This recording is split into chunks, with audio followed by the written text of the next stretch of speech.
Did you know knowledge workers lose on average 10 hours a week of focus time to distractions? So if you succumb to a shiny object and let being distracted hamstring your productivity this week, you're not alone. Today I'm busting through the distraction dilemma by sharing how to move through your distraction and back into the focus lane. Let's get started, shall we? Well, hello, beautiful people, and welcome to the Project Joyful podcast.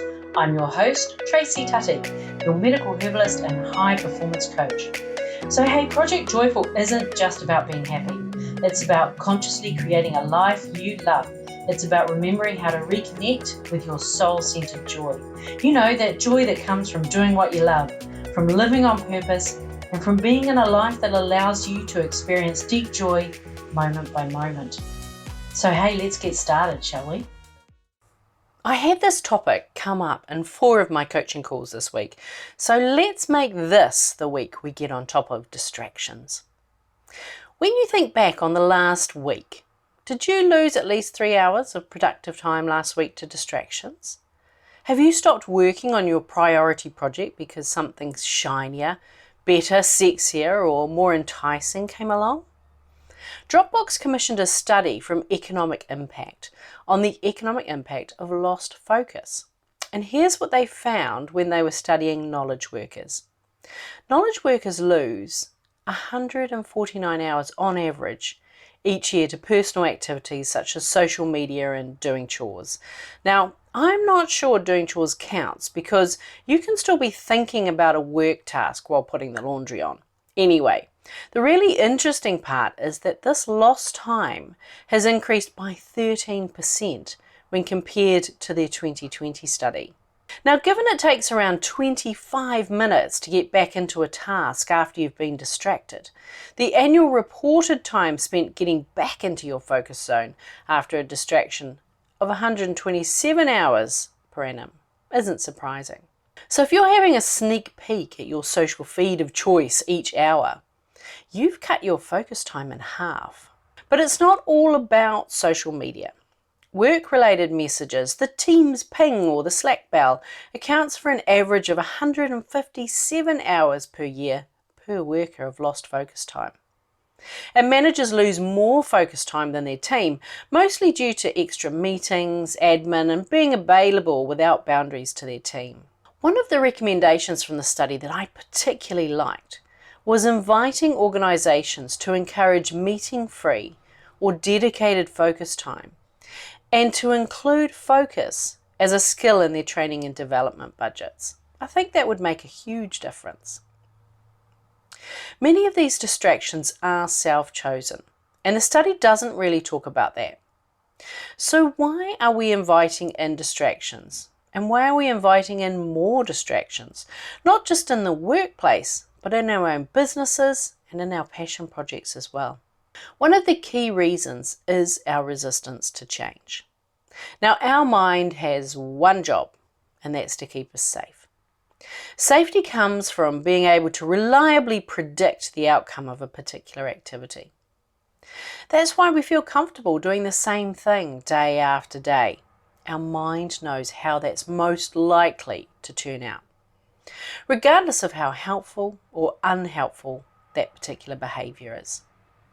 So, if you're thinking about doing a live and making an invitation to join your exciting new program, just thinking about it can make some people's hearts beat faster. Sweaty palms, dry mouth, blank brain. Why? Well, it's because you're about to do something where your mind is unable to predict the outcome. Deep down, we're thinking there's a risk that we might not be loved, we might not be supported or endorsed. Our mind doesn't work in negatives, so just thinking that triggers the physiological response to an anticipated social disgrace. We might be criticized, be noticed, all things that in other times, even when you're at school, when you were part of a tribe, well, it may not have had the best outcome for you. Your mind wants you to stay the same. Head down, hidden from view. That's what we know, where we can safely predict the outcome. What happens if you don't speak out? Be visible, make the offer. What's the secondary gain? Well, it comes back to safety. Nobody criticised us or celebrated us for that matter. But if you choose not to do something different, well, nothing changes. So we choose to act like we're doing something that gets us to where we want to be. We choose to feel busy. Clean that kitchen.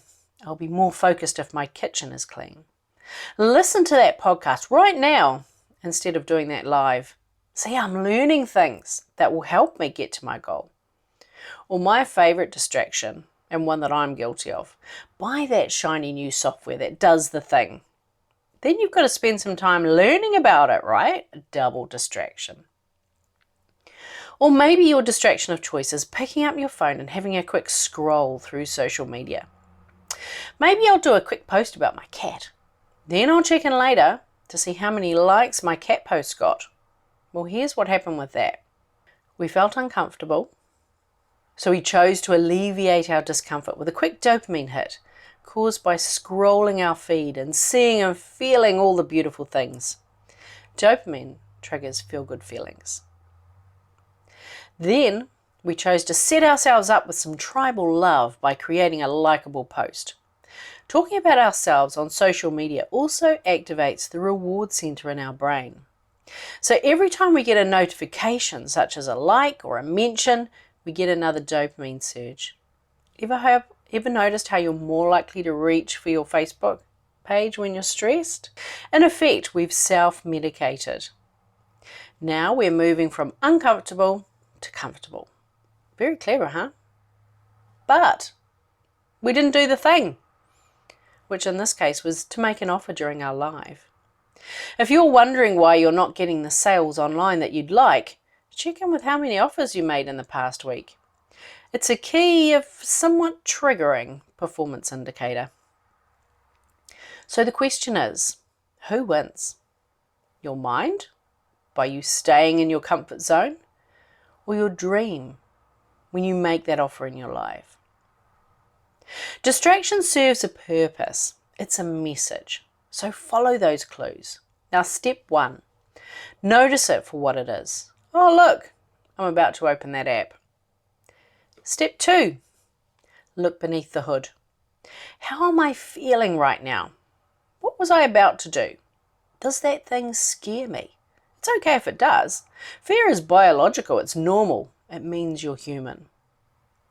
So put your hand on your heart, close your eyes, if it's safe to do so, so not when you're driving or about to cross the road, and breathe. Slowly, calmly, all the way down. Allow your belly to expand as you receive your breath. Step 3, go do the thing. Or do a thing that will bring you closer to doing the thing. So for example, post a story that says that you've got some exciting news and you'll be going live at X o'clock on Tuesday. Now this one's the most important step after you've done that thing. Step 4, breathe and notice. Nobody died. You're safe. You did good. Now put your phone away in the drawer. If distractions are taking up a significant amount of your day or they're getting in the way of your daring dreams, book a free 30-minute productivity strategy consultation with me. The link's in the notes. Let's get you unstuck and daring greatly.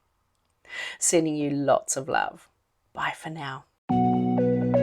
Hey, thanks for listening to today's podcast. Can I ask you a favour? If our conversation spoke to you today, could you please take a moment to leave a 5-star review? Your review will help people discover this podcast, and together we can create a world where there's even more love and more laughter. And if you want to hear more from the Project Joyful podcast, just click the subscribe button. Bye for now.